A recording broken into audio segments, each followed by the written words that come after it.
Welcome to BS Session 126. Tonight, we discuss what is old and why it stayed old. Trigger warning, feelings may be hurt. Fuds beware. This right here has the ability with a 30 caliber clip to disperse with 30 bullets within half a second. Just when I think you couldn't possibly be any dumber. You're listening to your weekly dose of BS, Ballistically Speaking. The Ballistically Speaking Podcast.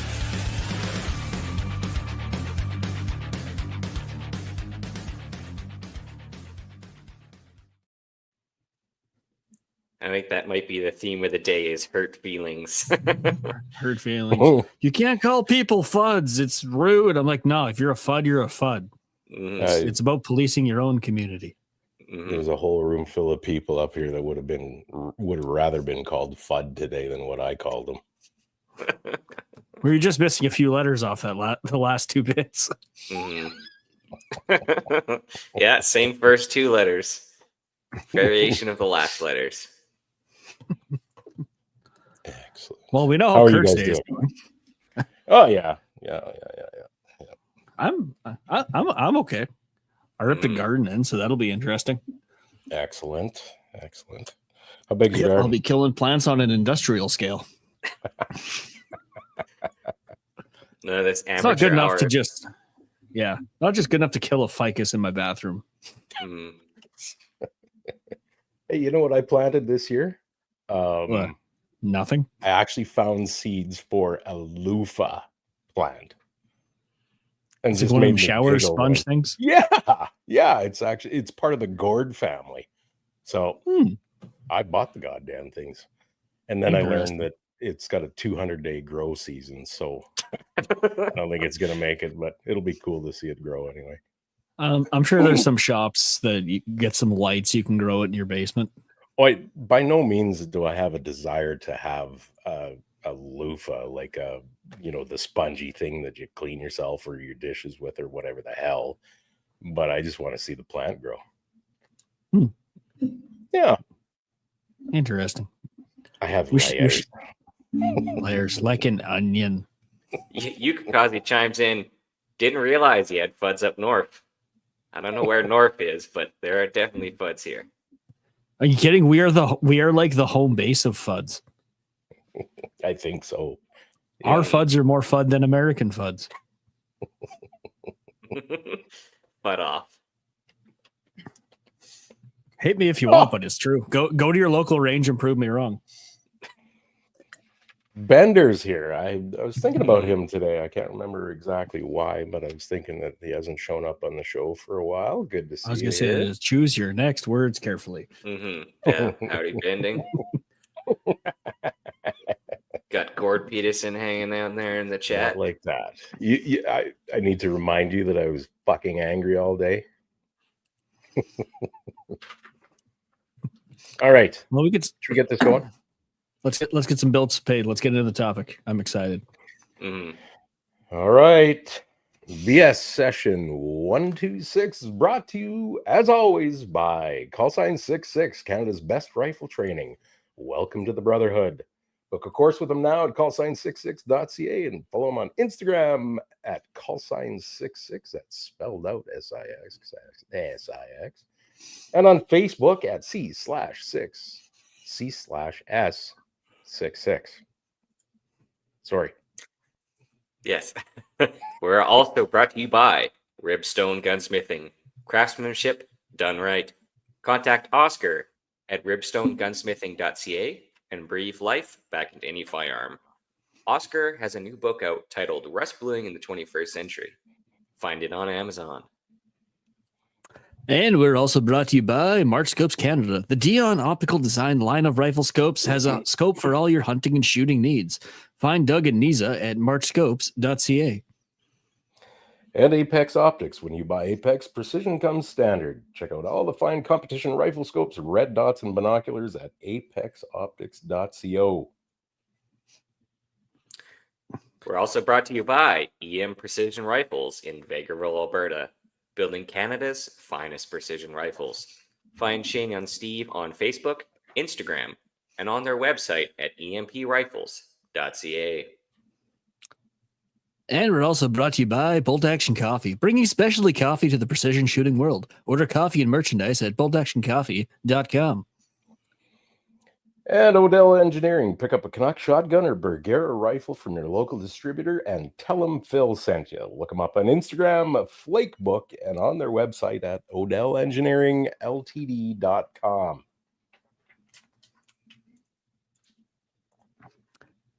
And we're also brought to you by Sterling Arms International, home of the R18 Mark III and the R9 Mark I. Contact them at sterlingarms.com. Look out for the R9 arriving at a store near you. Act now as supplies are going fast. There may be a few hitting shelves, but you're going to want to get your hands on one of them. Mm-hmm. Mm-hmm. They're so much fun to shoot. You guys hear a lot of background noise with me? No? No, you're pretty No? good. Okay. So, Not like fire alarms going off. Yeah. I actually had that happen one time. We were in the middle of a podcast. I think I'm certain this That was was- before you guys came around. No, that was that the was- Beckley's last that year was we're on. Tyler and Chase Beckley, because I remember I had to finish That's that right, episode too. off with you gone. So, Oh, that's right. yeah, Yeah. no, I remember that. Wonderful. Somebody left their hair dryer on. Mm-hmm. All That's right. what you need when you're in a What's camp. cooking, boys?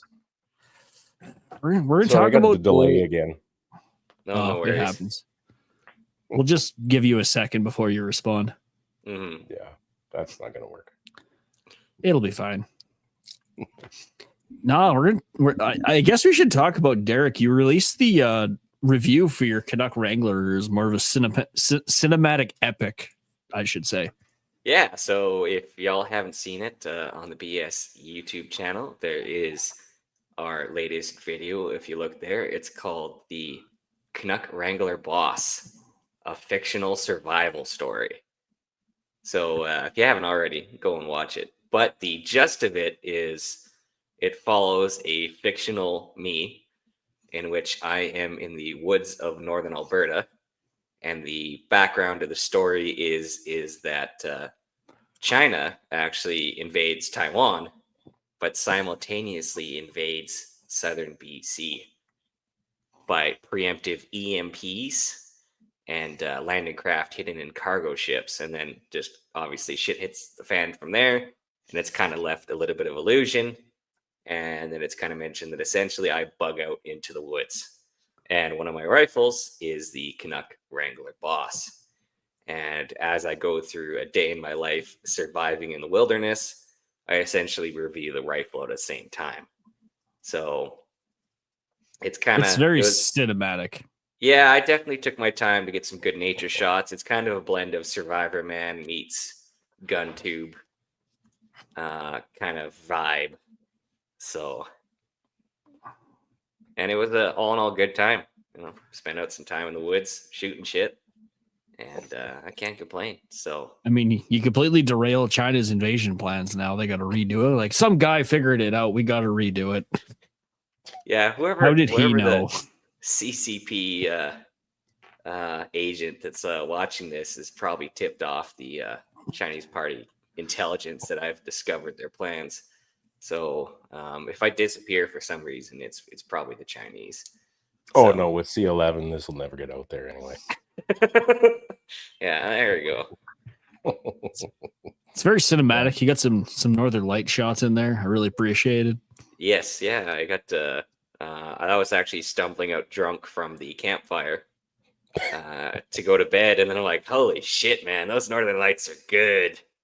So I took a couple photos and strung them together and to kind of make it look like they were moving. But because you actually take a video with the Northern Lights of your phone, they're not bright enough to show up. But if you have the exposure on your camera, it'll pick it up better. So I thought it was a video, so nicely done. yes, it was actually not a video. It was a string of photos strung together. And I gotta say, Canuck Wrangler boss, not box. That's something else on the mind. Canuck Wrangler Boss, that's a great rifle. Not gonna lie. I was gonna say, How is the box that it comes in? The box that it comes in is still in my room. It's got a nice sleeve. I actually should have brought it out, but it's got like a big Canuck and like very decorative, and there's like a grizzly bear on there and a Nice. horse and I don't know, probably some magical creatures. I don't know. It's a very well decorated box cover.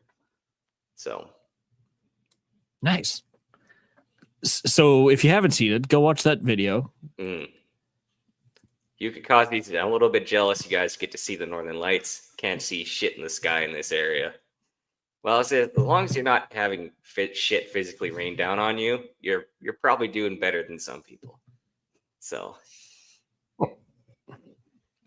yeah. Since the North Pole has shifted all the way over to Europe, Northern Europe, then maybe there's a chance that some other sorcery will come along where they can see Northern Lights further south. I don't know. Some other wizardry. Get out of the city. That's I don't like. Yeah. I don't know, nuclear war. Maybe that'll light up the sky. Nuclear. It's chowder. You just need to survive 2 weeks. You'll be fine. Yeah. Fallout doesn't last that long. So yeah, shit going down after that. That's more the concern. So that kind of societal. Go ahead. Yeah. I was about to say that kind of brought up the whole fact is it's like, okay, I had a lot of fun. That the Canuck Wrangler boss I have is in 357, also comes in 44 meg. And gotta say, I actually came to gather quite the appreciation for 357 meg. Mm-hmm. That round's got some punch. As much as people are like, oh yeah, I'm going the 44 meg. 357's pretty respectable cartridge. I think I actually chronoed some, so out of that rifle, 158 grain, doing about 1685 out of a 16-inch barrel. So that's obviously right, the profile is not the greatest aerodynamically, but that's a decent amount of energy. That's a wall of lead coming down. I had in the video a 1/3 IPSC, like 3/8 steel, and I was shooting it probably at like 15, 20 yards. And I eventually stopped because I was like marring the surface of the steel. Like you can tell it was blasting away a little bit each time, and there's little pock marks. So after that, I was kind of like, yeah, this round's got some jam to it. So how's the action on that? Oh, go ahead, Kurt. Very coincidental. But what is he? Banana Ballistics? Yeah, Banana Ballistics. Yeah. Okay. He did a 357 versus 44 mag comparison video that I just happened to catch the other day. And of course, the video is like, which one's better? And I watched the entire video and I'm busy doing other stuff. I'm like, fuck, did I miss it? And I watched it again.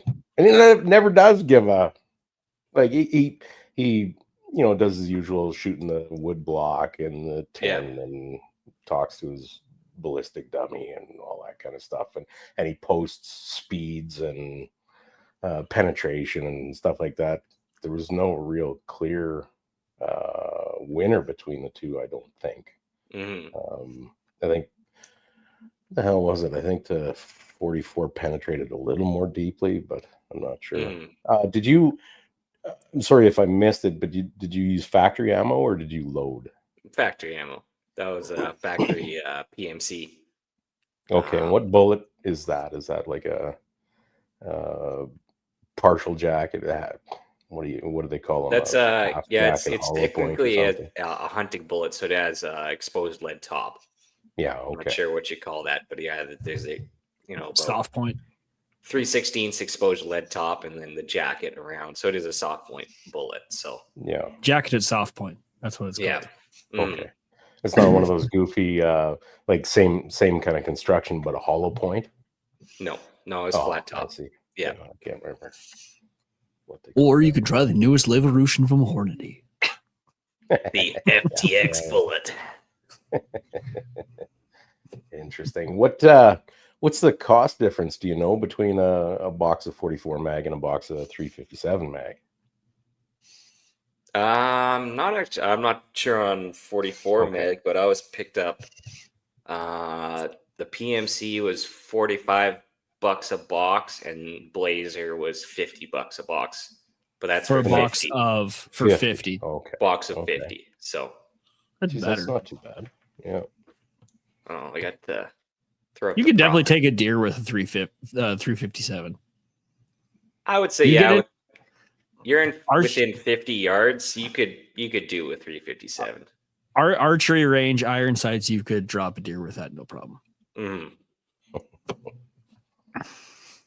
And it's a That nice was another light thing gun. about Banana Ballistics video there about those two. He said something about the huge difference in ammo costs per cartridge, but he never did say which was more expensive. So just looking here, I'm assuming 44 on Profit River .ca, Blazer 357 meg, 158 grain aluminum jacket hollow point. That was probably what I bought. $48 a box.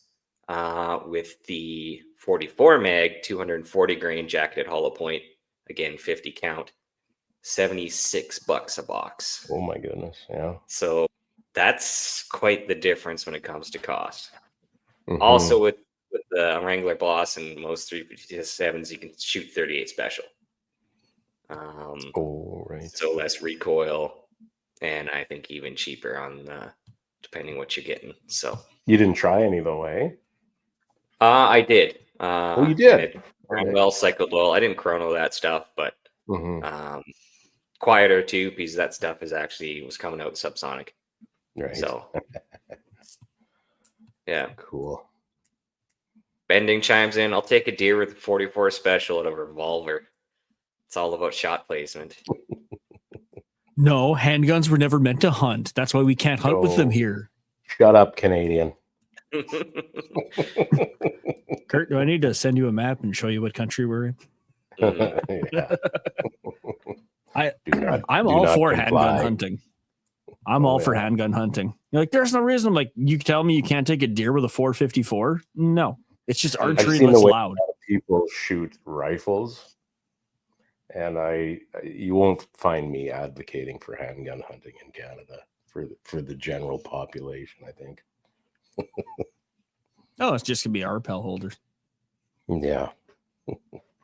Should have to qualify. You got to get pretty up close and personal, which is a skill. If you can get that close, I think you're doing something right. So that's a hunting skill. So skill issue. It's a skill issue. A skill issue.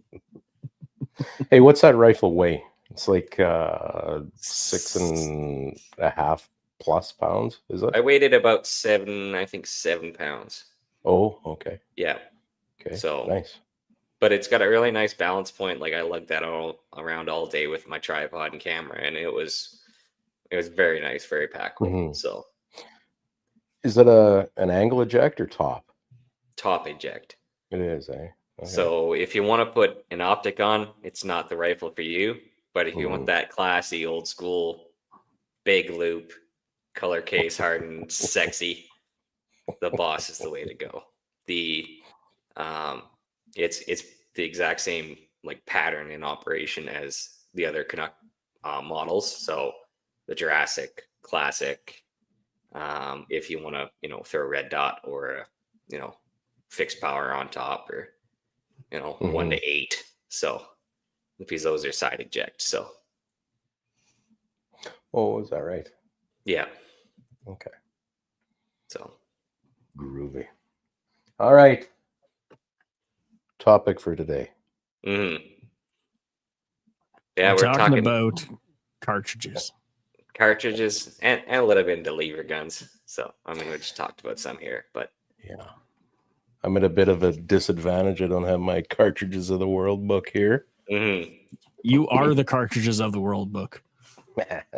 No, not so much. No, you know much more. You're selling yourself short. You know much more than I do. I had to pull up Wikipedia. Mm-hmm. Oh.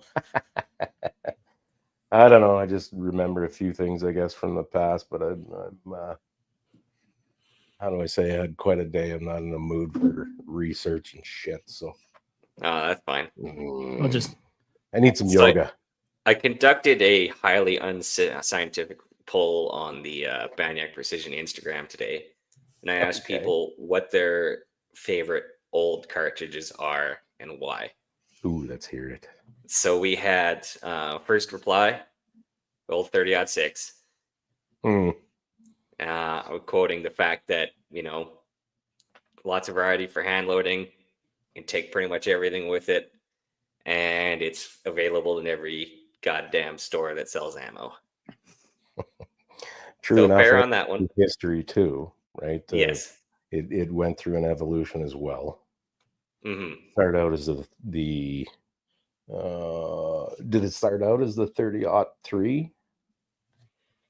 Or was it just no? I think it was like 30-06 was its own thing for the Springfield, I believe. They developed the cartridge first, and then the rifle came after. I think it was for the 1903.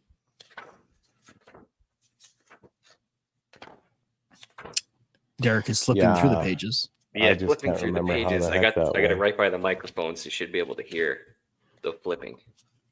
There'll be some nice ASMR. Mm-hmm. Derek flipping pages. What is ASMR? You fucking kids. It's like when people talk really close to the microphone. It's like people talk really close to the microphone. It's supposed to calm people down or something. Seriously. All the youngins are doing it. Jesus Christ. Don't YouTube it. Puppies today. No, I'm not going to do that. No. Come on, Derek. Okay, Derek, if you're looking at 2 or 5, you're in the wrong place. All right. There, 30-06 Springfield, just flipping through all the goddamn projectile weights that are available because I'm going backwards. And then, that's a plus for it is every bullet weight will literally fit in it. Technically, the initial development of this cartridge was in 1903, but the standard dimensions as we know them today were introduced in 1906. This military round was designated the ball cartridge caliber 30 model of 1906, hence the title 30-06. After two world wars in Korea, the old 2 world wars, that's a great, and Korea, so 1911 fans would I was going to say, so is it safe to say that the 30-06 fans are also fans of the 1911? Mm-hmm. We've got a couple of guys in the chat here. A couple of old reliables, one being 1AB. I mean, that guy's been around a while, and what he doesn't know about guns, holy crap. He says, well, for one, he says it seems more PC lever action rifles are being imported lately. Yes, correct, because it's about the only thing we have left. And then Bending Ballistics comes through with 30-06 is based off of the 30-03, and I believe that is correct. It started out, I'm sure, as the 30-03, and then they did make some changes to get to the 06 version. Yeah, 06 version. 3 years later in 1906. So, so that was the first reply to my highly scientific Facebook poll. The next one was 22 Hornet. Oh, I have that up there with that. I had this up there with a Cooey Model 80 that I just don't want to own. Now, if it was a 22K Hornet, yeah. I could like all them little old varmint, like 220 Swift and all them. Like, is there really a point zipper and yeah. The 17 Irga splitting Loudon boomer, like all these super fast tiny bullet cartridges. Yeah, and the Calhouns, there were several Calhouns, all the way down to a 12 Calhoun, if I remember correctly. Those are kind 12. Who would even make a bullet for that? Well, the small boutique bullet makers in the US. The bench rest guys, all sorts of time and ambition to figure this stuff like that out. It was kind of cool stuff. Man, my bench rest career is going to take off once I'm old and broken. That's what bench And rest is living in for. the States. Single shot, you can do it pretty much anywhere. Oh God. Okay, I just flipped over to the 22 Hornet in the Hornady reloading book. 33 grain VMAX with a load of 12.3 grains of H110. So you're really spending the big money on the expensive powders. Yeah, 3,100 feet per second. Ooh, and that's out of a 22-inch barrel. So if you up that up, you could get easy probably 3,150. So for the big cost of 12 grains of H110, that's a pretty good reloading bang for your buck. It's a very budget PRS cartridge. The cartridge when you're trying to extract it. Yeah. I can't remember details, but there's lots of trouble with hand loading those things. It has to be done in a very specific manner. I believe I just well, if you look at the drawing, I don't know why I'm doing this. We can just pull up a photo. Go back. It's a very slender, like the shoulder is like what? It's like it's basically a syringe looking kind of. Yeah, well, it's you look at something like the 300 H&H Magnum, right? Very long, and that shoulder on it is 1.5 miles long. That's just the way them old boys did it back in the day. Yeah, Bending Ballistics brings up 22 Hornet is nothing more than the 204 rear gear. Oh, it's not even playing in the same goddamn jungle gym there. Bending's making some bold statements here. Isn't he, though? I don't know. I think yeah. Yeah, so, Gord Peterson says he has a 17 Hornet. That's another 17K Hornet. I don't know. Is that the only version they made in the 17, or is it a straight 17 Hornet, not the K version, which is kind of sort of Ackleyized? I thought K meant carabiner for short. The Russian carabiner. K. No, German. Car 98K. Keep up, man. All right, I'm sorry. So that's okay. quick blurb on 17 Hornet. Different variations of 22 Hornet Wildcats have existed for many decades. P.O. Ackley developed the 17 Ackley Hornet in the 1950s. Hornady engineers developed the standardized 17 Hornet by removing some of the case taper and sharpening the shoulder of the case. The result was efficient, economical, reloadable cartridge with the same overall length as 22 Hornet. So, but again, you can get that just looking at here. We'll go up to a 20 grain VMAX with a load of 12.4 grains. This Accurate 1680, one of my favorite powders, of 3,750 feet per second. I mean, that's moving. Really? Yes. Holy yeah. cow. I mean, 20 grain bullet, that's not a whole lot of weight. Your max 17 cal bullet weight is 25 grains. But then it seems that you drop off. Your biggest max loading there is about 3,300 feet per second. But then again, you don't have a whole lot of momentum to carry that very far. So you got to think that was developed for a time when rangefinders didn't exist. Yeah, that is kind of the interesting thing is the need for speed. Like they got all these Weatherby cartridges where it's just like, well, if it's going faster, shooting flatter.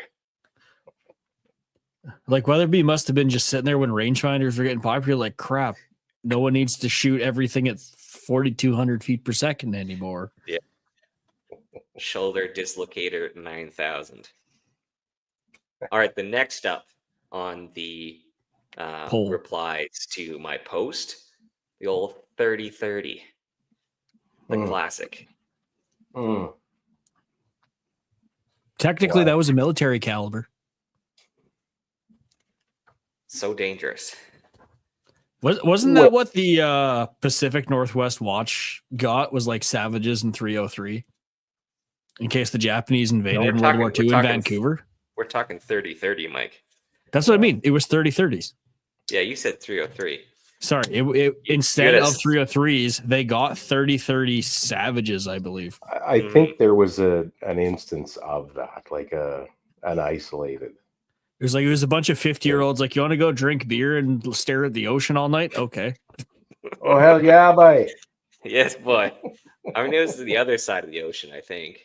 No, yeah, this Vancouver's definitely the Pacific side of that ocean. Mm-hmm.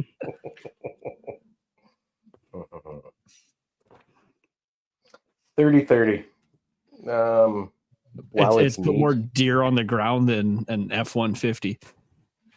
So it's been around since 1895 when it was first introduced by Winchester. So that's by far the oldest cartridge we've actually talked about. So far. However, that kind of limits it because it was not designed for smokeless powder. So your max case pressure, I'm trying to remember what it is, but it's not. I have to look up on Sammy, but it's not very high. No, it's like I think it's like 38,000 or something, isn't it? Yeah, I definitely think it's below 40 for sure. So, and well, it's a great lever gun cartridge. So you're limited to round nose or polymer tipped bullets. So kind of loses out there because we got. We'll just bring up a loading here. Nothing too hot, Derek. Legal it up a little bit so we're not liable. So, as he's looking in the Hornady book. Hornady is pretty mild sometimes. None of this is in any way ballistic advice. Yes, this is all for entertainment purposes. Let's go with the classic 150 grain interlock round nose. So pretty achievable loading, 2,200 feet per second. Yeah, that's a good loading. Yeah, we could bump it up another 100 feet per second if you're feeling a bit peckish. Just crunch. Yeah. What powder is that? 30-31 or something like that? Is that on the list? Yeah, 30-31 H 335 Reloader 10X probably. Yeah, TAC. IMR 30. Yeah, 30-31. We always said that. 48.95. No. Yeah. I'm not seeing that in here, but not necessarily can't. IMR 4064. Oh wow, even that's slow for that. Yeah, that's definitely the slowest loading. Mm-hmm. Your best options are that there's Winchester 748, H 335, and V&T N 135. So bending, no Varget. It's conceivable. So if actually, if 4064 is an appropriate powder, 30-31 is right in there. It's faster than 4064. I mean, if you could afford the Varget to load for your 30-30 rounds, I mean, you did share the money there, bending. So that accurate meter's lovely. That 4064. Very fine ball. Accurate 4064. IMR 4064. Why do they got to copy each other? Something to do with the chemistry, I think, isn't it? Well, like I got accurate, and you say IMR. Well, somebody's gun's exploding if we're not on the same page. Well, don't be a R word. Always reload responsibly. Yeah, bending chimes in Varget and IMR 4064 are very similar. Yeah, again, your 308 loads. I know I'm loading IMR 4064 for my 308 this year, and not far off. But unfortunately, with some tariffs, I know my local stores, IMR 4064 has gone up to Varget prices now. Shut your mouth, really. And it's been hard to find too. Yes. Well, my local store had a bunch, and I thought I'll just pick up a few pounds in here and there. No need to buy it all at once. And then, of course, the next week, it's like, dude, they had like a stock of 47 and now it's gone. It's like, fuck. So, but interestingly enough, IMR powders, and I know why they've gone up in price, is a good majority of them are made in Canada and then packaged in the States. So we're paying tariffs on them because they're entering the States and they're just marking up that price when it enters back into Canada, even though it's probably not, we're not paying the tariff when it enters Canada. It doesn't have to make sense, Derek. You just need to bend over, slave. So what? Their glue is better for the bottles, or like what am I missing here? Yes, because I checked. I heard, like, I looked, like, RMR powers made in Canada, and sure enough, yeah, my 4064 says right in the back, made in Canada, packaged in the USA. Okay, Bending is, I think he's just pulling our legs now. He said, I just gave away 15 pounds of Varget. I think he's been drinking. I also gave away 15 ounces of gold last week, too. I'm just going to brag. Yeah. What are you guys seeing for prices on Varget and like that 4064 you were just talking about there? I think the 4064 is 107. For real? Oh my god. Yeah. I thought looking it up. 81,000 was bad. Okay, so the accurate 4064 is $88 for a pound. I think some of that accurate powder, like the big game and stuff like that, for the bigger rifles, are going to start to get more popular. They seem to be much more reasonably priced. Of course, they're not so prevalent as the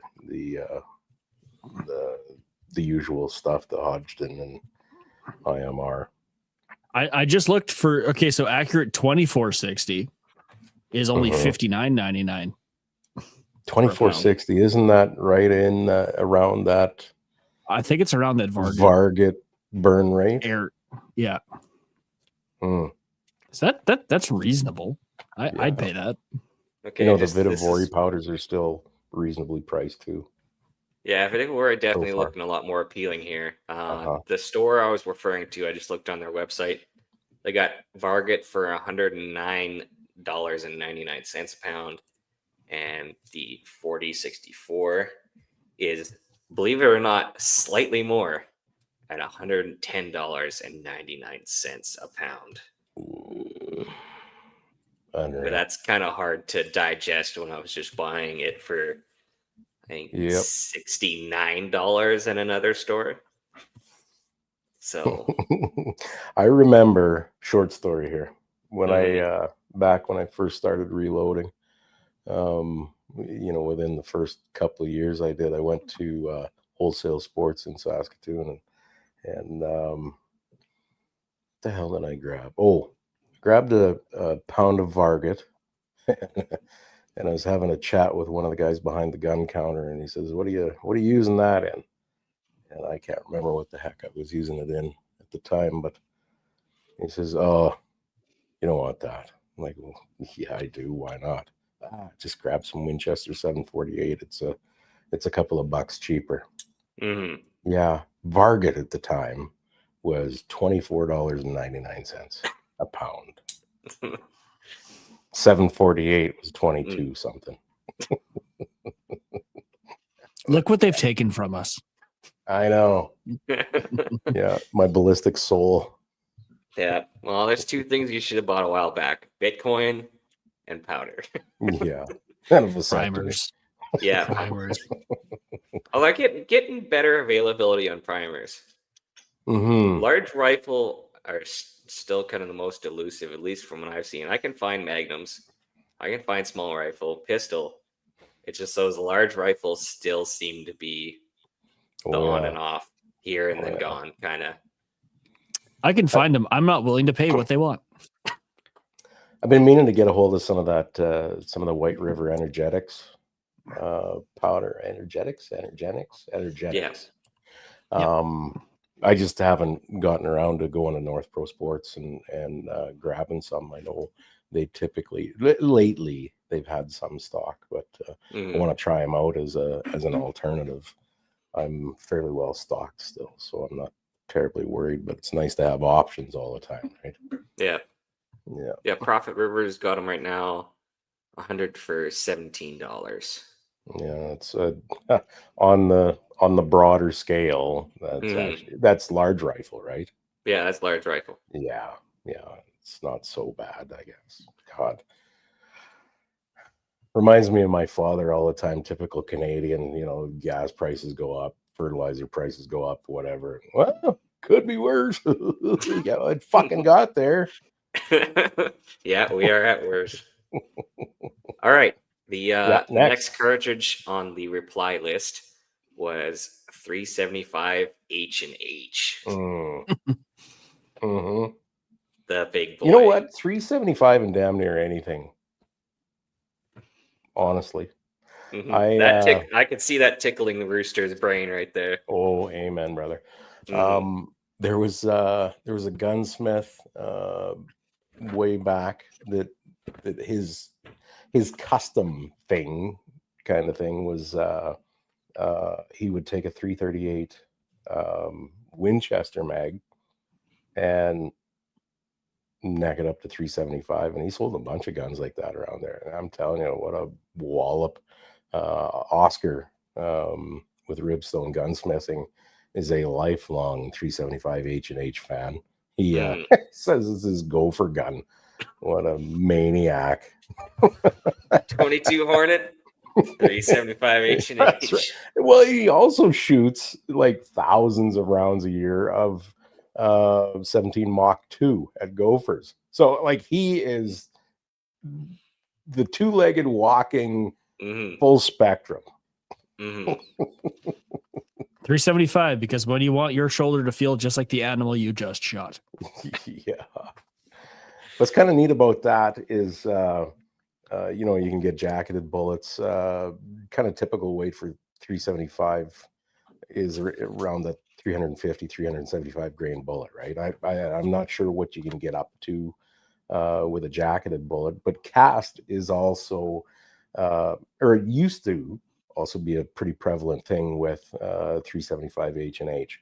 And it offered, light ones. It offered super heavy ones, in and around that. Maybe I'm fabricating now, but I thought it was around, closer to 475 grain bullet or something like that. Some Jesus long Christ. Cast bullet, right? Can you imagine?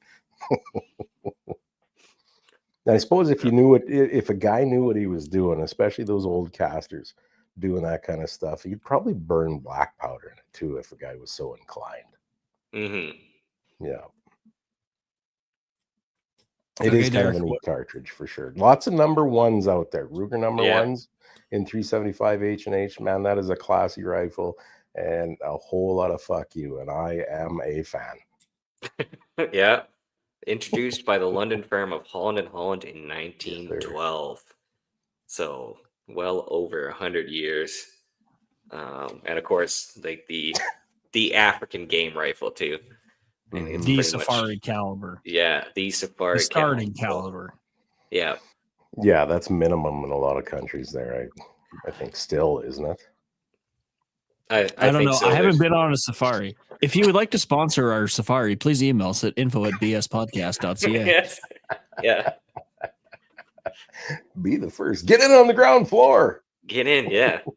We will provide you with a very hearty advertising package. Yes. Yeah. Message us for details. Yeah. The only thing is them cases be thirsty for the powder. Looking at a 300 grain load here. A max load, in this case Winchester, 760, 78 grains of powder. Yeah. So you could get anywhere probably to like the 63 if you're looking to load on the higher end for the lower volume. But 65 grains of Argot, that's going to cost you. So yeah. Oh yeah. Yeah. I'm going to interject here with a kind of a likeness. I personally have a 358 Norma Magnum. And really all it is a bit of a grown-up 338 Win mag. And I do, in fact, use 338 mag brass in it. It ends up being about 25 thou short when you do neck it up. It's just and the shoulder's a little bit further forward on the 358. I bought an old Husqvarna, or it is an old Husqvarna. I saw in a gun shop. This is back when I was guiding in the Yukon, and I figured, well, you know what, this thing's got a lot of punch, and the concern up there is grizzly bears, right? Yeah, and, for sure. And I figured this scrappy old thing, I think I paid $300 for it at the time. If it gets wet, falls in the creek, whatever, it's no big deal. And the old Mauser style action, they're pretty damn reliable, nice and loose and everything. I took that thing home and I polished it up and I recrowned it. This is back when I was still machining. Bedded the Butler Creek stock that it came in. And the rifle weighs about 7.5 pounds with I think I had an M8 straight 4-power Leopold on it, or for you guys that get uptight about that, Leupold. And a 250 grain bullet was just shy, like whiskers shy of 2,800 feet per second.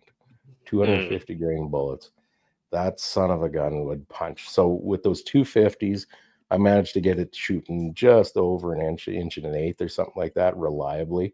200 grain Hornady, and that's both the Hornady interlock and Spear. What is the Spear Gold dot? No, Gold bullet. That's the pistol. Anyway, it's supposed to be a real tough bullet. Yeah, but I got a bunch of 200 grain Hornadys, again interlock. And I can't remember what the velocity was on those, but that sucker would shoot 3/4 of an inch at 100 yards and whistle along pretty good. That thing. And if you look at the numbers on that's in the book, case there for those that need a visual. 458, yeah. It's basically 58 Win mag. just case, straight wall, 2.5 inch long case. Yeah. Didn't mine's some a madman 358 Norma, but chamber that in an M1 Grand? yes, I saw that. Wouldn't that be something? I dare him to do a 458 lot. Now there's a different animal altogether. Holy smokes! Bender's got a nice suggestion there. The 404 Jeffries, and that one, of course. Eventually, I have no idea when the Jeffries cartridges were developed in the first place. It was a long time back, and then the Remington Ultramags came out based on that case. And that was back in early to mid 90s, maybe, I think. Now, 404 Jeffrey was designed in 1905 by W.J. Jeffrey and Co. to duplicate the performance of the 450 Nitro Express. Yeah, a lot of FU Safari caliber right there. That's what that is. Yes, sir. Yeah, but the Lions were much bigger back in 1905. We have to remember. Yeah, they're eating more natural. Global warming, like locals. Well, yeah, they weren't processed locals. well, now it's they're getting a lot of GMOs from all the photographers that they're eating. All the stupid people that want to go pet the lion. Yeah. Oh, he's so cute. All right. Anything else on that? Yeah, that was the end of the list of the Facebook replies to my highly scientific poll as to what's your favorite old cartridge and why. So, Mike, now, I know you got some input. You've put some thought to this today. I did put some thought. I can't pick between the two. One of them is the 351 Winchester self-loading. which is an interesting cartridge. The other is 303 Savage. Those are my two picks. Did you have a particularly distracted day today? No. I like the 351 for those that don't know. Winchester came out with the 1907 self-loading rifle. It's one of the probably first commercial semi-autos available, and that's what they chambered it in. And your standard loading, I mean, they stopped making ammo for this in about the 1950s, but there are still a couple floating around. You're getting 180 grain 351 bullet going around 18 to 1900 feet per second out of a 20-inch barrel. Wow, if that doesn't blow your hair back, I don't know what will. But it's a semi-auto built in 1907. So let's give them some credit. There's that. The other thing that's cool about it for the military nerds is France ordered a bunch of them in 1917 to use on their aircraft. Well, they just gave them up anyway, so what? And allegedly they were converted to full auto as well, but nobody's been able to prove it. Is that right? Interesting. Yeah. Mm-hmm. Also, RCMP Firearms Lab, that is a lie. That old rifle is not easily convertible to semi-auto. It's not easily, like anything is easily convertible if you have a fleet of machinists behind you. Mm-hmm. Oh yeah, that's called manufacturing at that point. But mm-hmm. yeah, I believe during Prohibition, it was also popular with some unscrupulous characters as well. Like the Dillinger. Capone. The Dillinger gang was known to modify things. Mm-hmm. Yeah. It's a historical gun. It's a cartridge that's odd. It's semi-auto 1905. It's cool. I like it. Didn't the Dillinger gang give us the first IEDs too? I think we can give them claim to that. I don't know. And what was your other one? The 303 Savage? 303 Savage. Oh, brother. You don't like the 303 Savage? Okay, give me something to like. I had one for other than it's stubby and it's got a short neck. Like the rifles are nice and lightweight. I suppose that's not about the cartridge, though. Yeah, right. Well, I have a fucking awesome car, but I put a Briggs and Stratton in it. Yeah, but think of the mileage. Think of the lack of power. I think it's a bloody reach. It is. Derek, do you have 303 I enjoyed Savage in your book? I'm just flipping through here. What did you say, Mike? You said you had one? I had one for a while. Really? I got 300 Savage ammunition for it. It was very hard to load for it. Okay, so it was a rimmed as well. Yeah, no, it's 303 Savage is rimmed. I thought so too. Yeah, let's just take a 303 Brett, shorten it and neuter it, and we'll call it a 303 Savage. And make it a smaller rim. Hey, it's stuck around longer than anything Federal's released in the last 20 years. 7 backcountry, soon to a bargain bin near you. Speaking of the 7 backcountry, boy, was that a storm that blew across out into the ocean and never to be heard again. Did you know if you say 7 backcountry 3 times, Shane appears behind you? I'd rather have Beetlejuice. Check out emprifles.ca. Yeah, right. Anthony, don't ask him for a 7 backcountry. Anthony comes in with 4440. That's, it's kind of a neat cartridge. I wouldn't want to try and catch the bullet, I suppose, but it's okay. So the 4440, did it start life as a black powder cartridge? Yeah, it is a black powder cartridge. Okay. I want to say yes. Yeah, because maximum chamber pressure, 11,000 psi. Holy smokes! Really? Yes. Wow. Case capacity 40 grains of Trap water. shooters would just giggle at that. 200 grain round nose flat point bullet, roughly at 1,200 feet per second. That's kind of neat. So, and then compare that to the 444. Actually, 444, you're getting up into some business. 444 what? Is it the Marlin? No. Yeah, there's 444 Marlin, and I'm sure there's other ones too. Oh, there could be. I mean, there's thousands of iterations of whatever. Anything you can think of. That's the problem with this stuff. Is like, did you know about this one? No, I had no idea. Yeah. And then you get into some of the British cartridges and stuff like that. Holy smokes.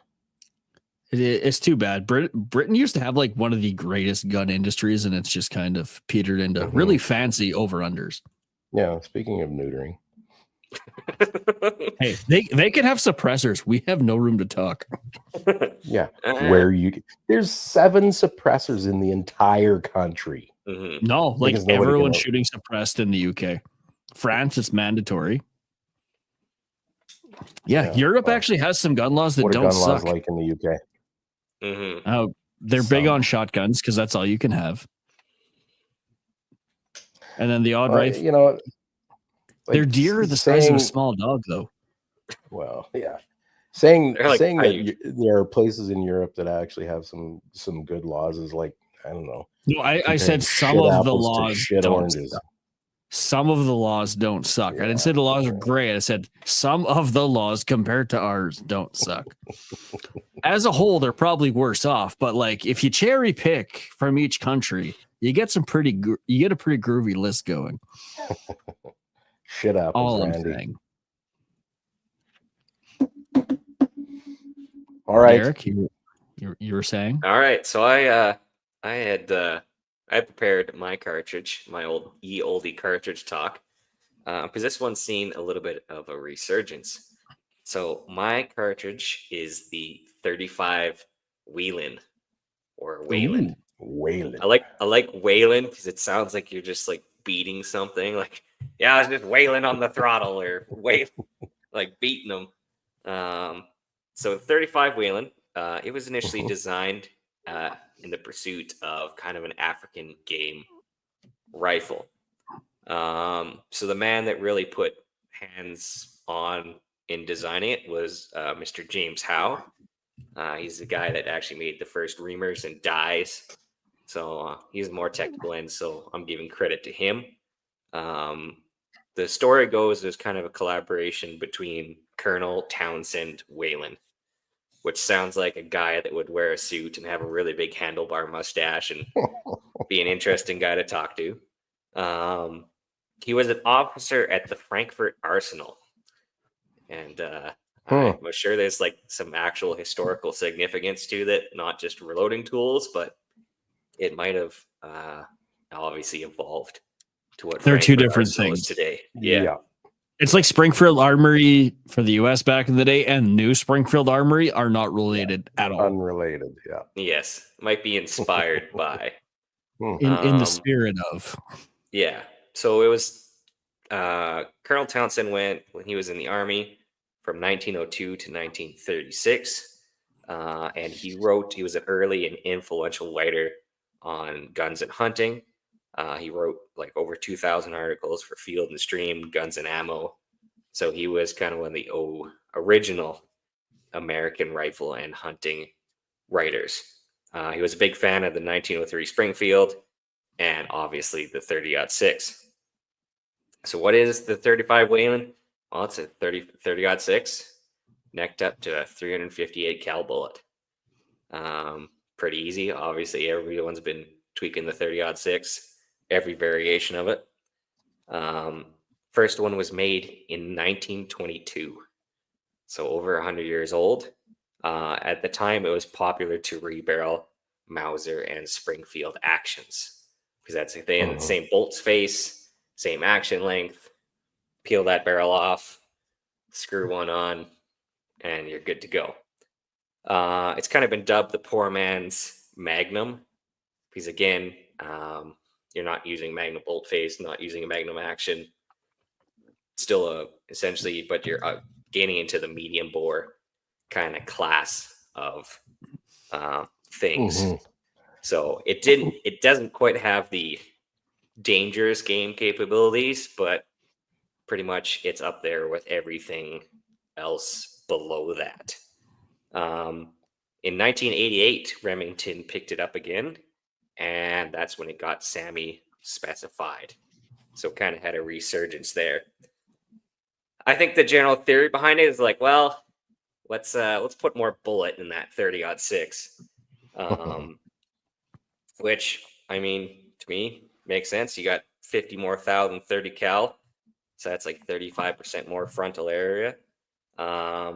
If you got a good expanding bullet and it doubles its size, you're damn near at a 3/4 inch mushroom Right. Yeah. of 200 grains. So I'd argue that's got some stopping power. That one's gonna sting. That one's gonna sting. It's not the My only 375 complaint H&H, Yeah. but it's is got they less didn't name. recoil. My only complaint is they didn't name it the 358-06. I like everything else I'm hearing. No way. Yeah, 35 Wayland sounds very much like classier. studious. Yeah. Sounds It's more like- scientific when you Yes. name it 06. You're like, someone took the 30-06 case and was like, I'm gonna fix it. That's Yeah. just running with the herd using the 06 designation. Mhm. It's an I think it established went the right brand that direction. works. Nah. People You know, have brand it's- recognition. It's really interesting that as much as I'm not inclined to promote it in any way, but that 30-06 case was the base for a lot of cartridges. You think about that 35 Whalen, okay, great round. Yep. I've known one guy with it. He, like, moose hunting was his life, and he would never use anything else. Yeah.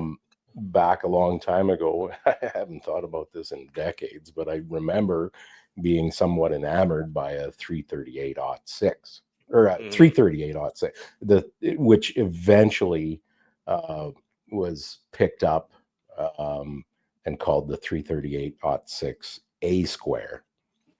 Right, so there's that, and I can't anymore remember general velocities and stuff like that. But you know, you're again, you've got another 250, 225 grain bullet out of that case. Very effective. 30-06, of course, through many generations. Very effective.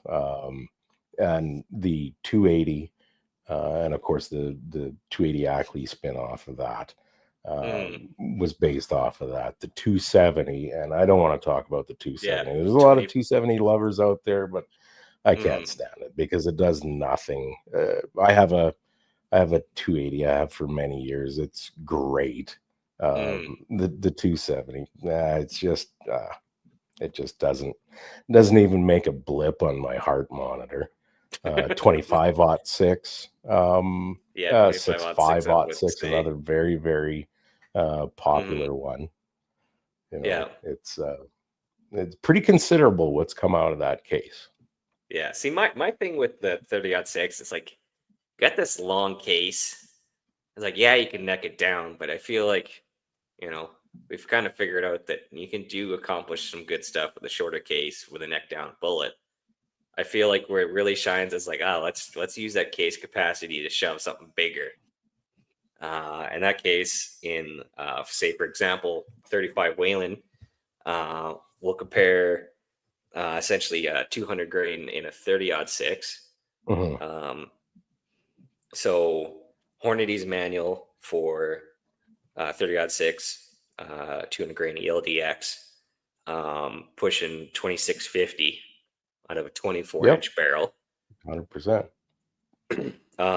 35 Wayland, they're loading for a 200 grain 358 cal barrel, pushing the same velocity at max loading, but is that right?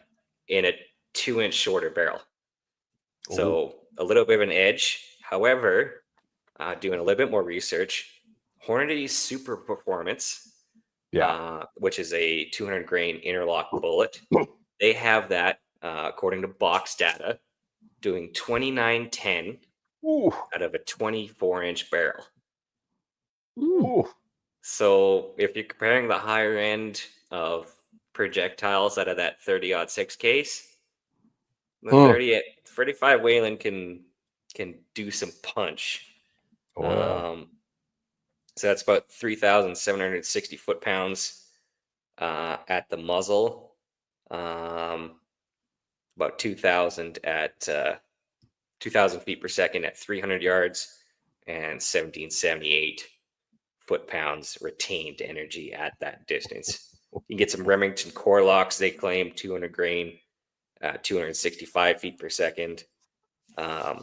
So, and you got modern bullets, like Barnes makes the TTXX for them.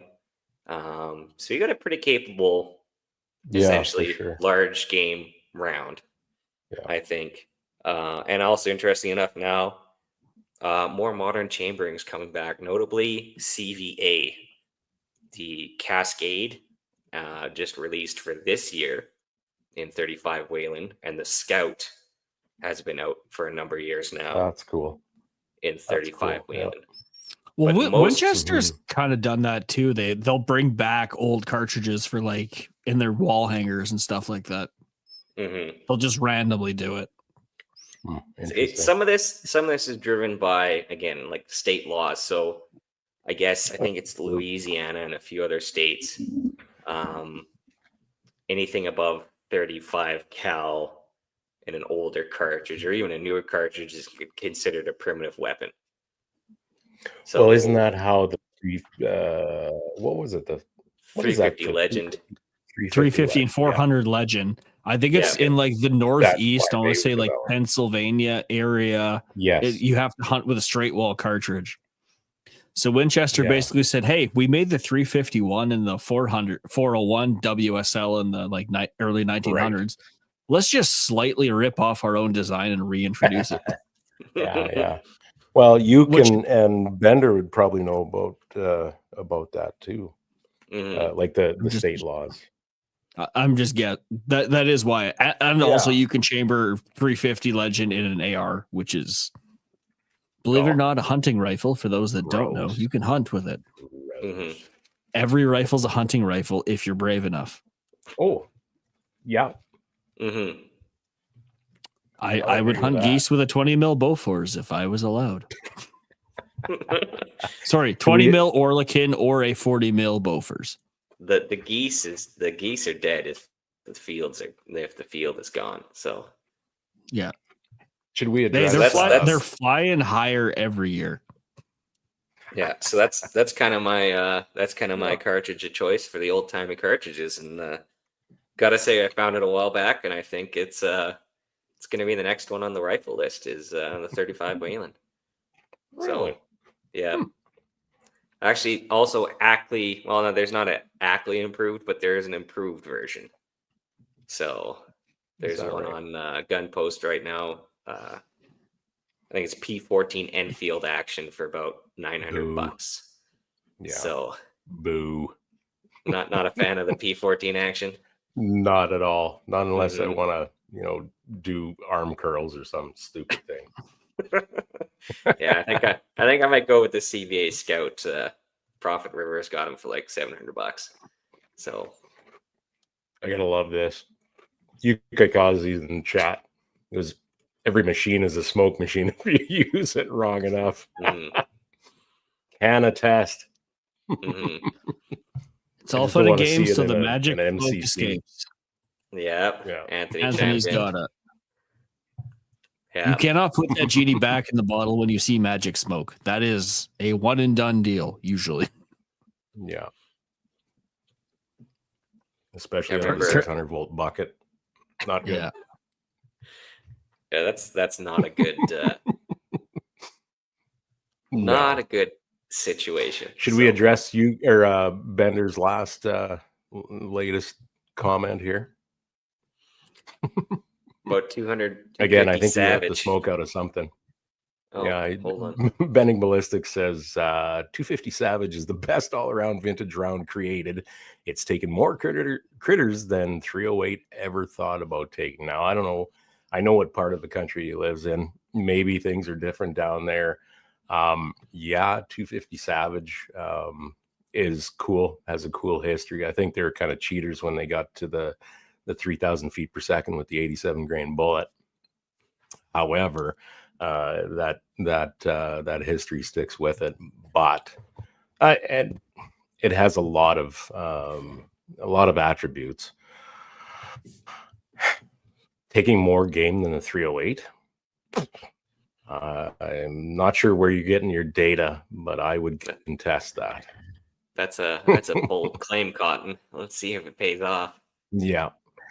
And then you know what? So before we started on air here, we were talking about the what's old is new again kind of thing. Mhm. Here's a good example. 250 Savage, it kind of languished. It got developed fairly quickly into the 22 250, which was massively successful, and I still love that cartridge. I've always wanted a straight 250 Savage. But then you know what? It eventually came around again. I don't know when David Tubb started using. I can't remember whether David Tubb was part of the development of the 6mm International, but he eventually developed the 6XC, which is pretty much directly a 250 Savage case, or maybe a 22 250, whatever, neck to 6, and improved a little bit. Well, actually quite a lot. That 6XC enjoyed quite a lot of popularity for a while. Then, of course, it got its pants smoked off by other things like, the Creedmoor. When the Creedmoor came along, well, everybody forgot about the 6XC. It was funny, there was so many people who migrated to the 6XC, and then the Creedmoor 6.5 Creedmoor came along, and well, everybody wanted a 6.5 then, and now everybody went back to a 6 for PRS and things like that. So kind of interesting. Now we've got the GT, and of course the Dasher out of the BR cases and things like that. And speaking of BR, fuck, I could do this all day. Here's my ADHD brain just going everywhere. The bench rest cartridges, the Remington BR cartridges, right? They had a 30, a 7, 6, and a 22. All wonderful bench rest cartridges. And of course, now we see it, the 6BR, 6BRX, 6BRA, and the 6 Dasher, all out of the same case, all wonderful cartridges and very, very popular. The 22 BR, not so much, but I would argue it is an excellent cartridge. Guys are doing 22 GTs, things like that, which is essentially the same damn thing, really. What else is there? My brain will spray again. I hear it a little bit. It might need to cool down when the smoke's coming. But yeah, there's see the magic smoke yet, so keep going.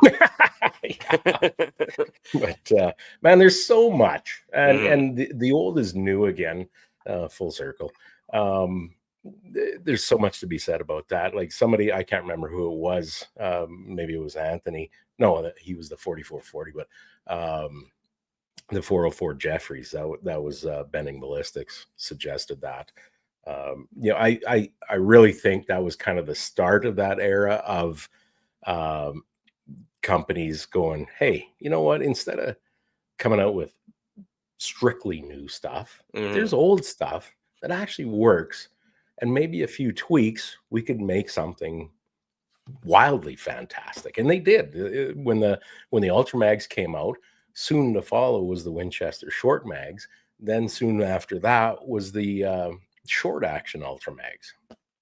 So that's old, and we could go on and on and on about all that kind of stuff. And people will argue, and I don't know that I agree that like a 308 and a 30-06. Well, I can get just as much performance out of my 308 as you can out of your 30-06, which is bullshit. But the 308 was born out of the 30-06. Was it really? Yeah. Was it really? You know what? Yeah, they took the same diameter and made another case shorter, put a different shoulder angle on it, only slightly. I think the 30-06 was a 17.5 degree shoulder or something like that, and per side, or no, total, I think. And it's a 20 degree on a 308 or a 22 or something. But anyway, there's 308 is short action 30-06. Is that? Is it really? Well, okay. You gotta talk about technological developments, why things changed, and the biggest thing for that was powder. It's like, well, we got this new powder, we can get pretty much the same performance, if we use a shorter case, which indicates a shorter action, less weight of the rifle for the soldier, and smaller ammunition, so you can pack more of it.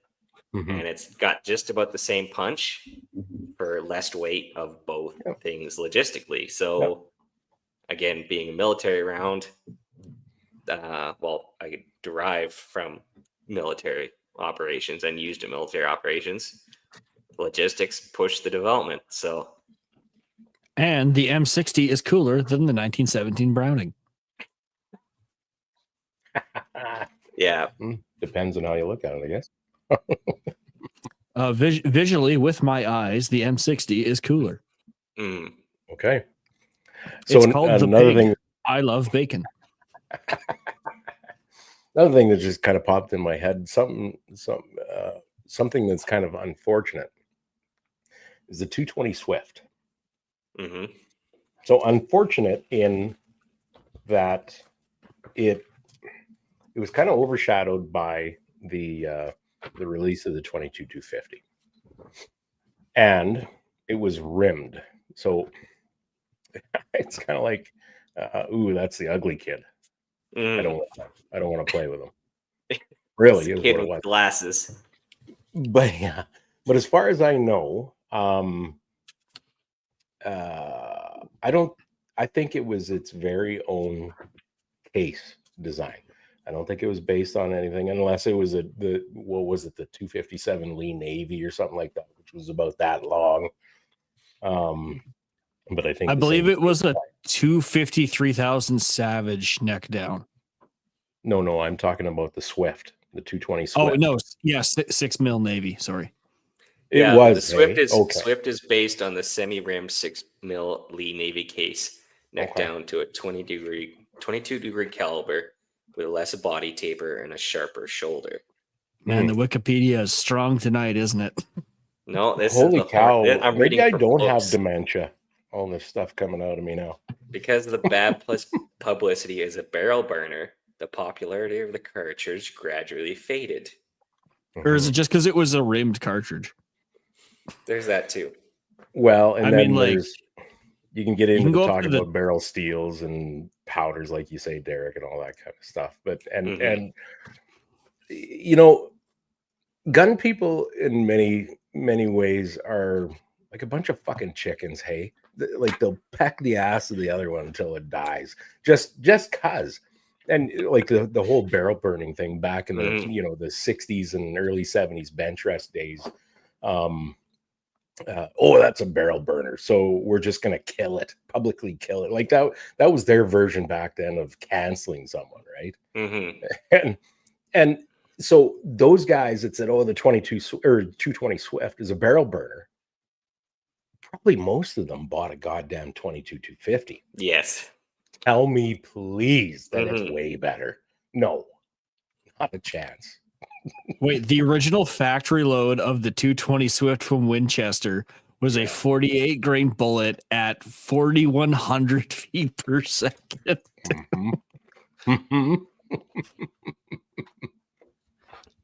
But then you jump over like what's new, old is new again. The 22 Arc, which is designed to basically, it's a semi-auto 2250 and an AR-15 frame, like a 62 grain. You're getting 3,300 feet per second. Yeah, well, put a 62 grain into a 22-250. But this isn't a semi-auto. Well, whatever. But to say that What did you say it was? 22 GT? Arc. Arc. Okay, so take that Arc case and compare it against the 22-250 case. Don't tell me that they're the same. Oh no, I'm saying they're the same. I'm saying you okay. can get damn near the same performance out of a semi-auto versus a bolt gun. That's what it's designed for. When you're cramming all of that in itty bitty case, and you're getting a 62 grain going 3,300. My 305 Chevy also hauls ass enough to keep up with my 396. Get fucked.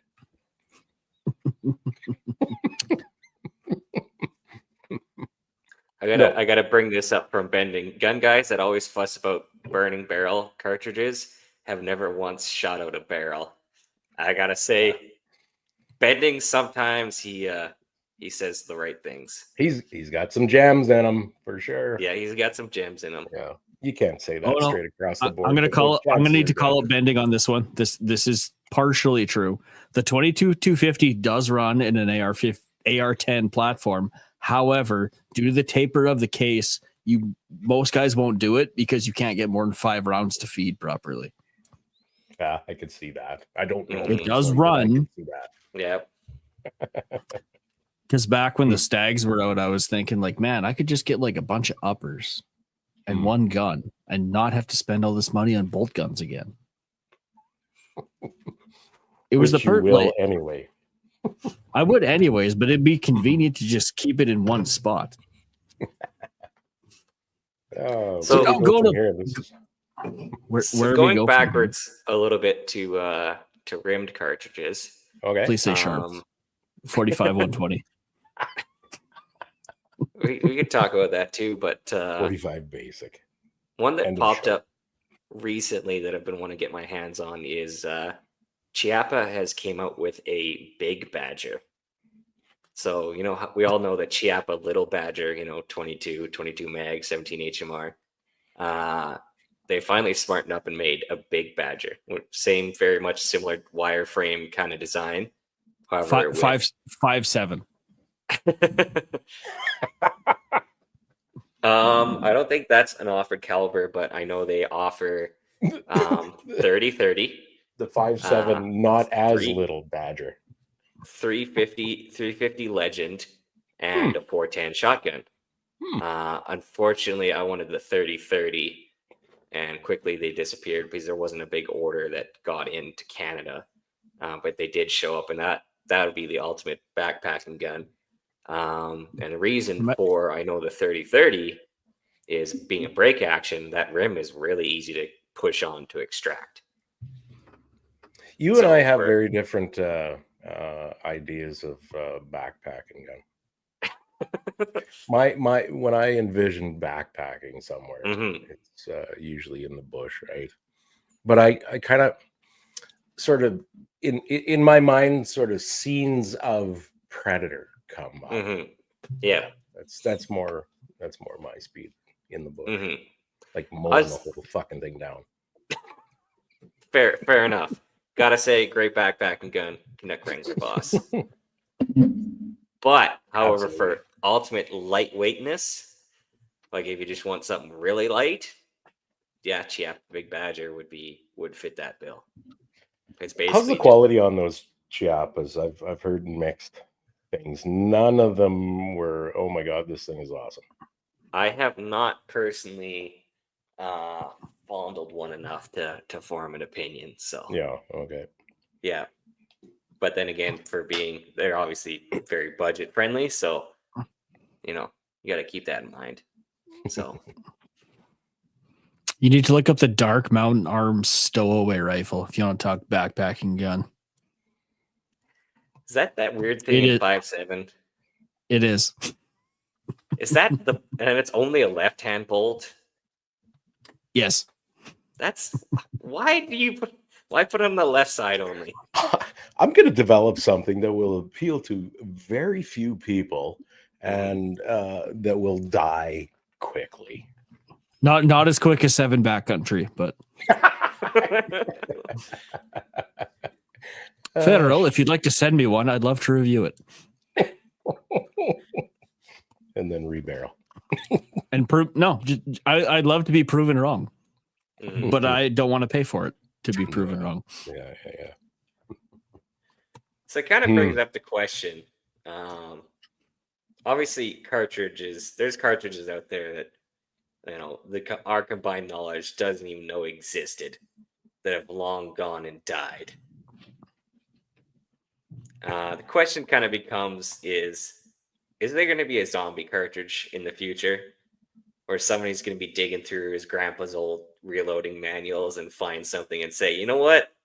I got a lot of money. We're going to spin up the unique brass case for this and make this again. Yep, 280 Ross. Oh, yuck. What's old is new again. Yeah. Eventually, they're going to run it. Hollywood's going to run out of ideas and be like, we're going to remake every movie from the 20s to the 30s because they're going to get bored. Gun manufacturers like, what worked back then? We're going to make it new again and make it fit in an AR-15. That's what they're going to do. And they've done that. Mm-hmm. The 280 Ross case. What is that? I can't remember now. It is a Ross case. He came up with it himself. It was kind of like the 6mm Lee Navy, wasn't it? Only larger. 280 Ross is kind super long. It was a replacement for the 303 because the British wouldn't let us have 303, ironically. Right. So he's like, screw you, I'll make my own. I had a Ross rifle. It wasn't a 280 though. I think it was a 303 Brit, a Ross straight pull rifle. And I think it's still in her house. I would like to see one in 280 just to like compare it. Mm-hmm. It's shorter than a 303. Oh, is that right? The first practical cartridge to reach 3,000 feet per second. No. The 280 Ross was the first practical cartridge in 1906. According to Wikipedia. According to Wikipedia. I think that's false because the 250 Savage wears that designation. It's officially called the 250 3000 Savage. Now, what was that, 1957 or something like that? 280 Ross. When did that supposedly happen? 1906. 1906. There's no way anything could get to 3,000 feet per second back then. It was a target rifle, and the Canadian government was like, "Screw it, good enough for the trenches of World War I." Plus, we have all this spare cordite. Yeah. Then again, was it like a 26-inch barrel on those Rosses? Oh yeah, it was a huge longer. Barrel. Yeah, longer. I thought they were standard. Oh well. Again, maybe I'm fabricating things, but I thought they were standard 28. Maybe that's wrong. Yeah, it could be up there in length. So, not necessarily the powder technology, just the sheer length that made the spicy spaghetti, also known as cordite. But also, what's the base diameter? 303. Right, 303. Oh God, I don't know the rim diameter, but the head of the case, just ahead of the rim would be. It's got to be somewhere around 400 thou, because it's just slightly smaller than a 308 size case. Base on the Ross is 0.534. Okay. Base rim diameter. Rim? Rim diameter is 556. So it essentially is kind of a Magnum-ish case. Magnum that needs to make a comeback. Mm-hmm. We're gonna remake the 280 Ross. Sorry, I'm not getting. So it is. It is that a half-inch diameter case at the bottom. Overall, let's see what's overall length. 3.5 inches. That's overall length. Case length 2.6 inches. Case capacity 76 grains of water. So really? I could see $3,000 as a viable option. So then You're just that going to do case- your best to continue arguing with me all night, aren't you? Hey, we gotta give the viewers what they paid for. Bending Yeah. Ballistics chimes in again with 375 Ruger and the 280 Ross are pretty close in brass dimensions. And you just said 2.6 inches long? Yeah, 2.6 inches long for case length. Overall length 3.5. Maybe, because 30-06 is 2.494. So essentially 2.5 inches. Jeez, that's yeah, maybe he's right. Have you guys seen the style? Yeah. What the hell was it? 375 Steyr? 375 Steyr. That's a pretty, like, it kind of came out around the same time as the 338 Lapua Magnum and meant to compete, I think, against it. It's another big fat case. Kind of, I was enamored with it when it came out. There were so many possibilities. Throw a neck it down to 30 cal and get that sucker screaming. I'm curious, is some of this just that it wasn't commercially viable or didn't get a military contract and that's why it died when it's actually a better cartridge? Oh yeah, that has definitely happened for sure. Because like the reason the Robinson never got military adoption is because they didn't make a blank firing adapter for it because they didn't know they needed to. That's the only reason they got kicked out of the competition. Like, you don't have a blank fire, you're out. You like you're performing at every metric better than we thought, but yeah, no, you don't have a blank fire, so you can't be in. So I'm guessing the cartridge is the same thing. And also another thing too is, again, being designed by a rifle company, in this case Ross, which of course, eventually went under. The cartridge died with the company. So, well, it was a Quebec company, so Tabernac. You know I what? didn't know I that. don't like these Englishmen. That's why it died, is because they didn't like Quebec. That's the only reason. Yes. If this was made in Not the only thing Ontario, to die from that cause. we would still be using 280 Ross if it was manufactured in Ontario. Mm-hmm. Regional bias exists. And rightly so. Mm-hmm. Yeah, 376 Steyr is pretty close to a 375 Ruger. Yeah, both those cases I really like, and if money were no object and the guy had time, I would love to fiddle around with them making different things. It kind of just looks like a 30-06 case got into the cake, and now you have a 376 Steyr. Yeah, that's right. 376 Steyr is kind of an oddball rim diameter, though, isn't it? Yeah, rim diameter of 4.940. 4.9. No, what? Rim diameter. No. 0.4940. Oh, sorry. My dyslexia displaced the decimal place. Case capacity of 80 grains of water. Oh, I thought it was bigger than that. Huh. But get a 210 grain going 3,000 feet per second. And then the 375 Ruger, how does it compare? You said 494 rim diameter for the 376 Steyr. And the 375 Ruger would be Ruger a 550. is 532 for rim diameter. 532. Oh, right. Okay. Man, if only I had unlimited time, we could just play with all these cartridges. I thought that 376 Steyr was bigger than that. Chunky No, sucker. it's shorter too. Having a 45 120, I don't know why, but I have the desire to buy a Sharpton 45 120. Those are not kind. A guy that I used to work with at a machine shop bought a Sharps replica and in 45 120. And he was shooting some of those 500 grain cast bullets out of that thing. And it wasn't pleasant. Like, not a nice day out in the sun. You know what I'm saying? It's like I want to Not a fire nice 300 rounds in a day. It's like, hey, 10,000 dead buffalo can't be wrong. True. But those Yes. sons of bitches didn't have to show up to work at 6 o'clock in the morning and Like they slaughtered the and buffalo. suck the Like no, corporate cock. bison and buffalo or whatever you want to call them, their defense mechanism is to all stand in a circle.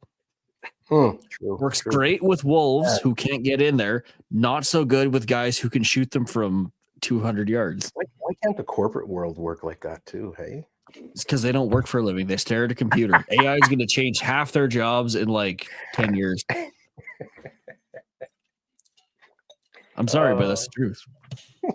UK Kazi says, "Can you guys bring the Bigfoot guy back on for next week?" I haven't laughed that hard in forever. The Bigfoot guy. Oh, Gary? You talking about Chris? I think he's talking about Gary, yeah. Lewis. Yeah. That's right. We should actually. We need to. Man, he's such a nice guy. Mhm. Good to talk to. Holy crap! But yeah. Oh, he yeah, could talk for it. He's such an interesting person. He is. Mhm. Yeah. I was Bigfoot, cracking some beautiful. jokes that we're pretty over the line in the van back from range day. That He was a very good cool with it, though. I'm like, I like this guy. You bet. We have a very full schedule coming in the next couple of weeks. Mhm. Well, not full, but it's filling up. Yeah, it's filling up. And then match season comes, so yeah. We'll be live from a match, I'm sure. Should we maybe top this one off with what are our current favorite cartridge offerings? I don't even know if I could pick one, to be honest. Sure. One and done. The current favorite mainstream, I guess, cartridge offering. For yourself, or you're talking in general? Let's go favorite cartridge, and then if you could have one to do every job, what would you pick? Oh, Mike. One to do every job. Okay. Okay. Favorite, and then thumb wrench equivalent of one tool to do everything. Oh, brother. This This is going to be tough. I'll let Rooster think, so I'll chime in here. Sure. Current favorite cartridge. I got a little bit of an addiction. Interestingly enough, 300 Blackout. And I'll explain for 2 reasons. This is also a precursor to a video I got in the works. Very cheap to reload for. Yeah. You're reloading subsonics at single-digit grain counts. So like there's some subsonic loadings at 9 grains. Very affordable in the wallet. However, you're paying for the pricier, heavier bullets. Really a max loading of a case for 300 Blackout, you're looking at 21 to 22 grains. So you're really not blowing the budget. You can make it at an old 223 range brass. It's a lot of work, but you can buy a lot of clean process brass. Just cut it, running it through the sizing die, prime it, good to go. You got 30 cal bullet options, so you got everything from 100 grain to 225 grain subsonic. You can run it all. Really fun to take around with on a reloading bench. Very economical. Unfortunately, in Canada, we can't suppress it, so the subsonics are a little bit less fun. However, on the sonic end, I did a load here recently. 125 at grain SST, doing about 2320. The SST, talked to Hornady, they say it expands down to 1750 feet per second. So I did the math.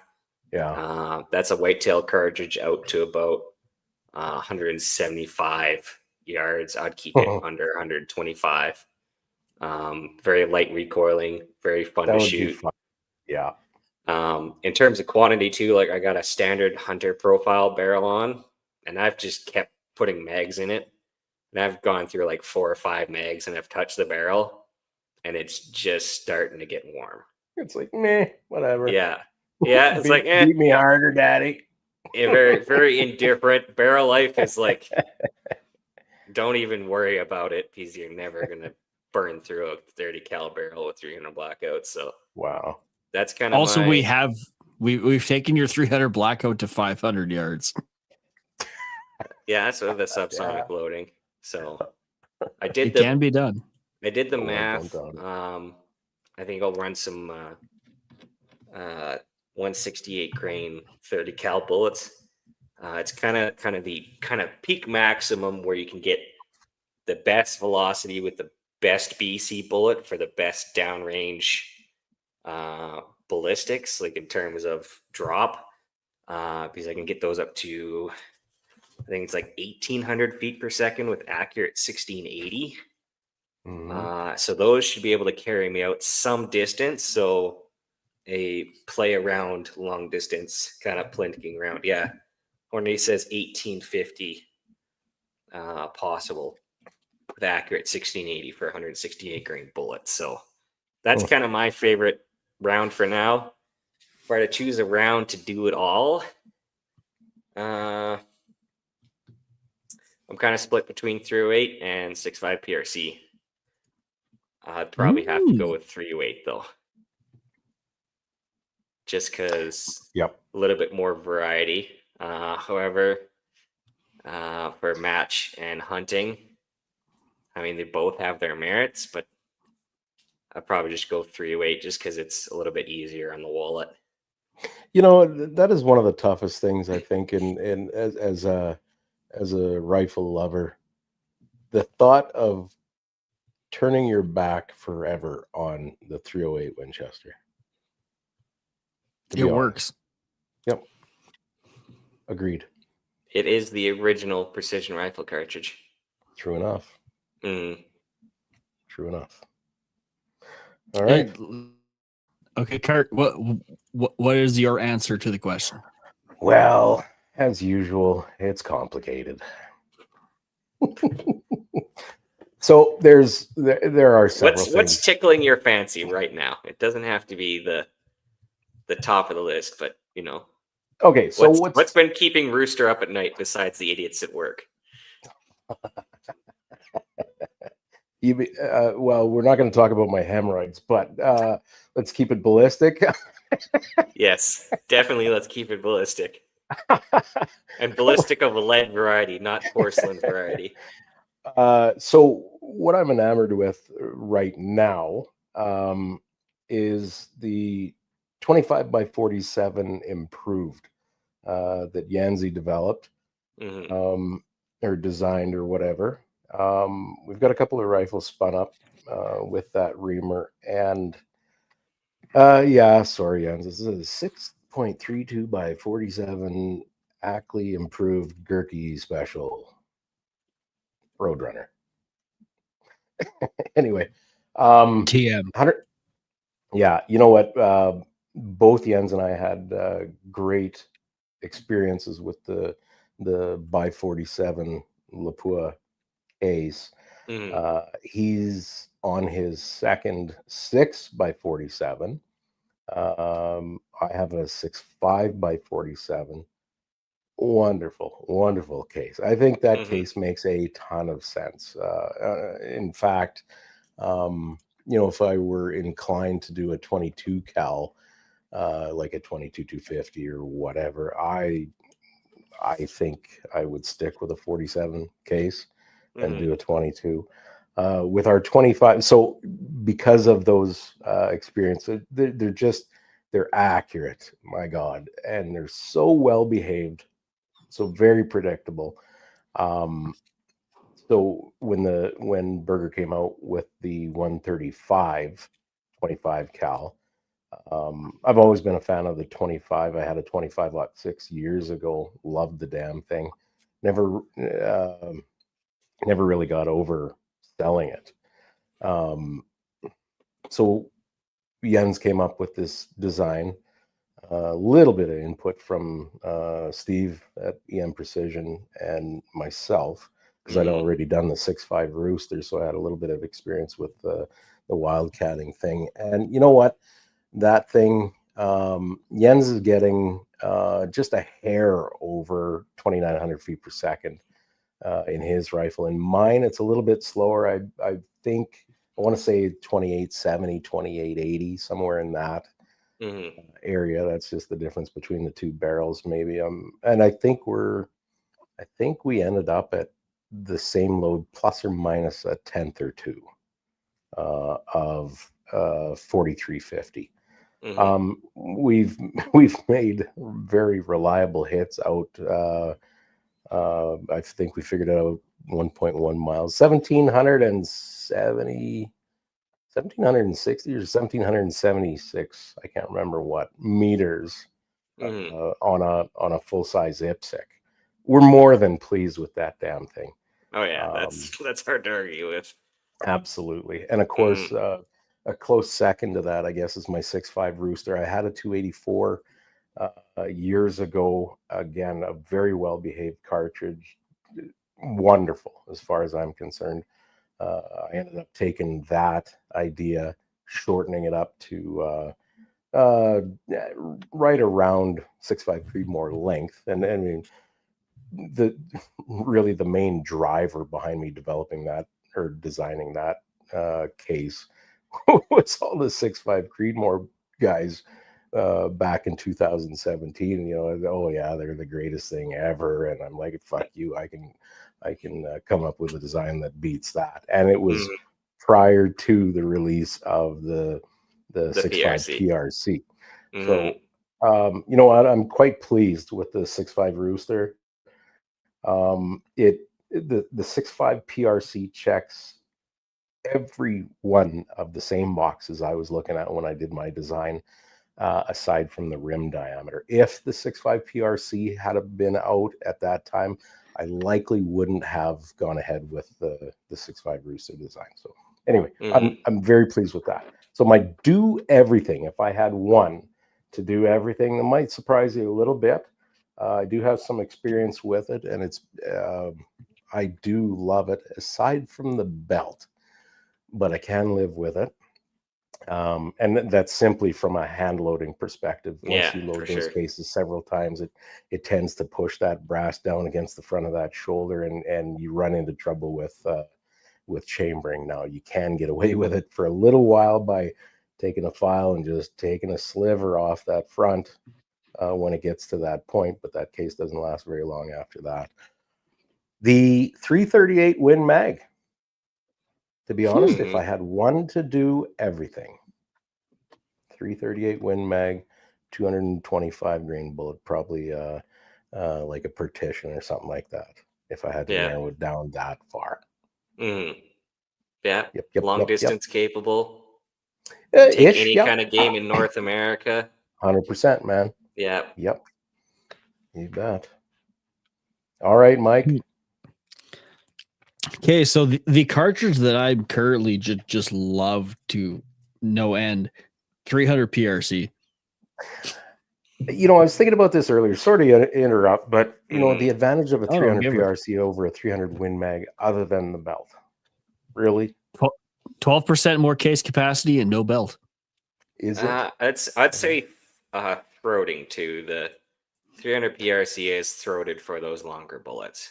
Yeah, Yeah. To see that's those longer not bullets case out there. design though. Yeah, that's not Mm-hmm. cartridge. That's carrier design. Anyway, okay. I Yeah, I got mean my no, that's for Tourette's that's the out standard there. Sammy chamber though. Mhm. yeah. Oh, I So got you. whereas the standard Sammy chamber 300 Win Mag, a lot less throat. So if you want to load those bigger bullets, you're losing out there. Okay, fair. Mm-hmm. No, it's like you can load up like a light 190, gun them fast, load up a 250 if you want. Like for that bigger end, you can do a lot with it. Hmm. As for my do all, I'm gonna go 308. I know it's a very basic answer, but like Mm-hmm. you can But load it it's light, you can load it heavy. The barrel lasts forever if you take Short care of it. action length. Short Brass action. brass is everywhere. and if that's not among your top, at least top 10 initial thoughts when somebody poses that question to you, either you're a shithead or you are incredibly privileged and have access to way more than any of us do. Mm-hmm. I mean, it is the do all thing that can do all quite well. That's the other thing. It really can. Yeah. Yeah. I mean, there's like jack of all trades, master of one, which was the original phrase. Like you can be the master of none. That's the rare case where it can master just about anything. You can load it light for varmints. You can load it heavy for bigger game. You can load it for mid-range deer. Like, yeah. Ask around how many bench rest competitions you'll see a 308 with 125 grain Sierras competing in. Not nearly as much anymore, but it used to be very popular. Yeah. You know. And it's a cartridge from essentially the 50s. Yep. Yeah, still strong today. Yeah, and it's got its own like full bore. Isn't that just all 308? Isn't that a standardized? I'm trying to remember. Yeah, standardized cartridge, standardized weight max. Yeah. PRS has tactical division, so that's just 308. That's what I'm shooting at Saprol. So it is a recognized and venerated cartridge in the shooting sports today. So in 2025. All right. You guys had enough? I think we covered everything. I think we solved the world's problems. Oh, no, because I don't have most of what we talked about today. Okay, never mind. We talked about cartridges, and it feels like all the world's problems went away. So there's that. We should talk about the Ian Runkle thing too.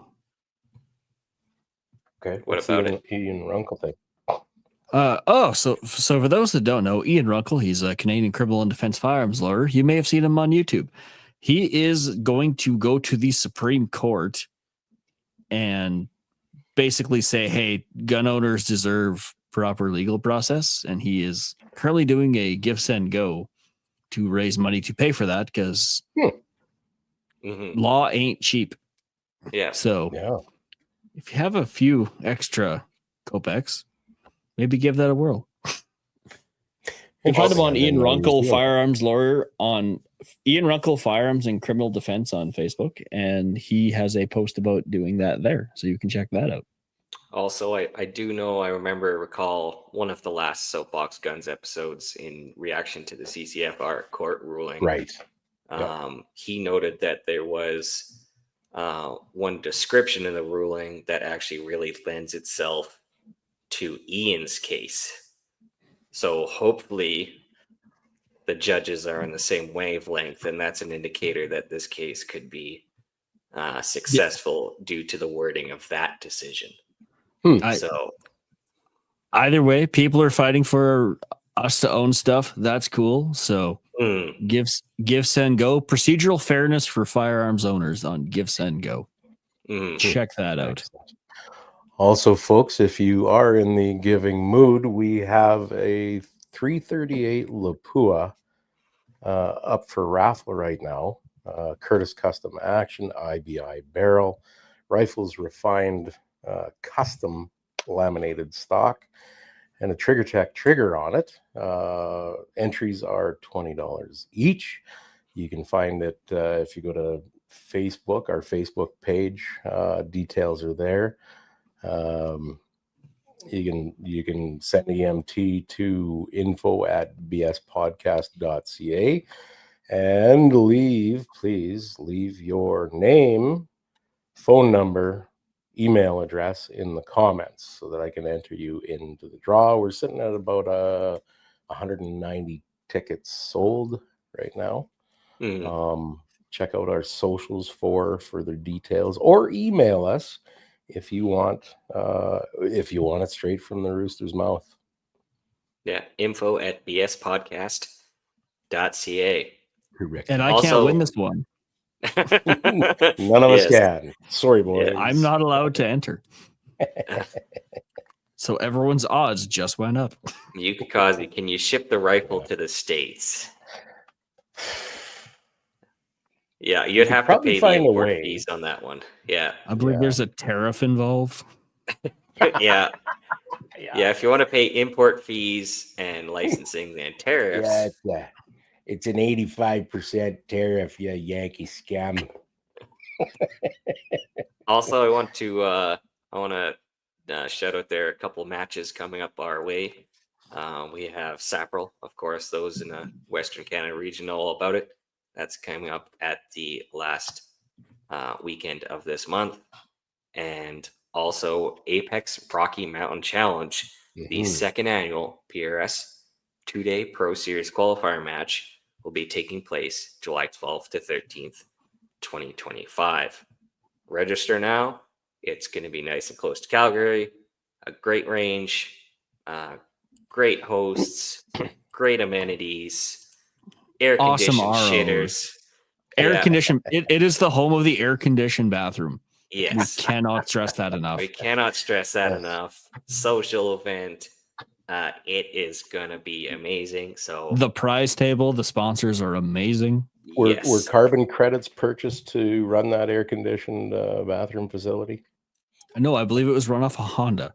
Yes. Yeah, it was a Honda generator. Yeah, it was very, very quiet. Very quiet, very efficient. We'll recommend. Yeah.